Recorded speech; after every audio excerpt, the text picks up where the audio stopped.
રાજ્યના મુખ્યમંત્રી ભૂપેન્દ્ર પટેલની ઉપસ્થિતિમાં ડાંગમાં બિરસા મુંડા જન્મ જયંતિ નિમિત્તે આદિવાસી ગૌરવ દિવસ રાજ્ય કક્ષાના કાર્યક્રમનું આયોજન કરવામાં આવ્યું હતું.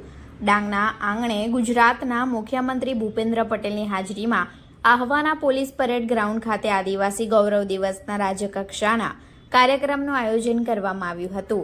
રાજ્ય કક્ષાના આદિવાસી ગૌરવ દિવસની ઉજવણી કાર્યક્રમના ઉદ્ઘાટન પહેલા મુખ્ય મંત્રી ભૂપેન્દ્ર પટેલે માં સબરી અને ભગવાન શ્રી રામ અને ભાઈ લક્ષ્મણના દર્શન કર્યા હતા અને આદિવાસી સમાજના આસ્થાના કેન્દ્ર રામાયણ સાથે સંકળાયેલા શબરીધામ ખાતે પ્રાર્થના કરી હતી. ત્યારબાદ તેમણે આહવા ખાતે એક કાર્યક્રમમાં હાજરી આપી હતી, જ્યાં ડાંગના રાજા ધનરાજસિંહ સૂર્યવંશીએ મુખ્યમંત્રીનું આદિવાસી સંસ્કૃતિ અને પરંપરા મુજબ પાઘડી પહેરાવીને અને તેમને ધનુષ અને તીર ભેટ આપીને આવકાર્યા હતા.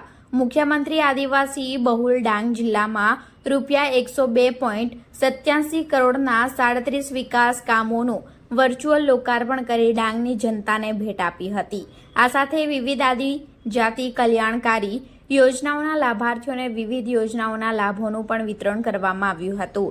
આ કાર્યક્રમમાં રાજ્યના આદિજાતિ વિકાસ મંત્રી કુબેરભાઈ ડિંડોલ, સાંસદ ધવલ પટેલ પણ ઉપસ્થિત રહ્યા હતા અને જન સંદેશ આપ્યો હતો. મહાન ધર્મયોદ્ધા, સમાજ સેવક અને સ્વાતંત્ર્ય સેનાની એવા ભગવાન બિરસા મુંડાની તેમને જન્મ જયંતિએ હૃદયપૂર્વક વંદન કરું છું. ભગવાનની જન્મ જયંતિએ આપ સૌને પણ ખૂબ ખૂબ શુભેચ્છાઓ પાઠવું છું.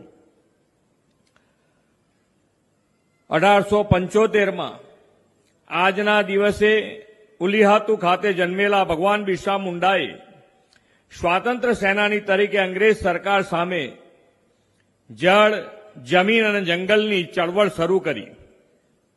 એમના કુટુંબની વાત કરીએ તો માતાનું નામ કરમી, પિતાનું નામ સુગના મુંડા, એક ભાઈ અને એક બહેન.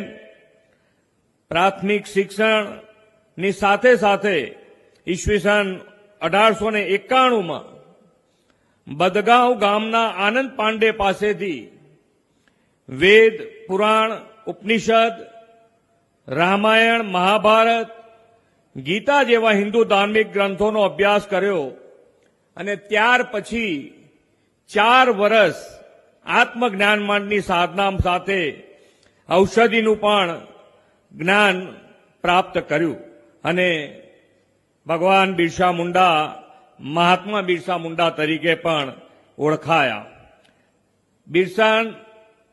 ભગવાન બિરસા મુંડા નાનપણથી જ તેજસ્વી અને અનેક કળાઓમાં નિપુણ હતા અને જંગલમાં વાંસળી વગાડવી, ચિત્રો દોરવા જેવી અનેક કલાઓની સાથે વનસ્પતિઓમાં જડીબુટ્ટીનું અદ્ભુત જ્ઞાન ધરાવતા અને આ જ્ઞાનનો લાભ સમાજ પ્રત્યે અત્યંત સંવેદનશીલ રહી અને ભગવાન બિરસા મુંડાએ સમાજ સેવામાં લાગી જઈ અને પ્રારંભમાં એમણે નજીકના ગામોમાં જઈ લોકોની સારવાર કરતા અને ત્યાર પછી સારવાર માટે ચલકત ગામમાં એક આશ્રમ બનાવ્યો અને ક્રાંતિગઢ બની ગયો. તેઓની લોકોની અંધશ્રદ્ધા, વ્યસનો અને કુરિવાજો છોડવાનો સંદેશો આપતા અને જોત જોતામાં અનેક લોકો તેમના અનુયાયીઓ પણ બન્યા. આવા ભગવાન બિરસા મુંડાની આજે જન્મ જયંતિ છે. આપણે સૌ સાથે મળી અને એમણે આપેલો સંદેશો સાથે રાખીને આગળ વધીએ. આજના દિવસની ખૂબ શુભેચ્છાઓ સાથે જય આદિવાસી, જય જોહાર, જય બિરસા મુંડા. આજે અમારા ભગવાન બિરસા મુંડા જે અમારા આદિવાસી સમાજના સૌથી મોટા યોદ્ધા છે, આઇકોન છે, એમની જન્મ જયંતિ છે ને 2021થી અમારા આદરણીય પ્રધાનમંત્રી નરેન્દ્ર મોદીજી આપણા જે ભગવાન બિરસા મુંડા છે તેમની જન્મ જયંતિને આદિવાસી ગૌરવ દિવસ, જનજાતિ ગૌરવ દિવસ તરીકે મનાવે, પૂરા ભારત દેશ મનાવે છે.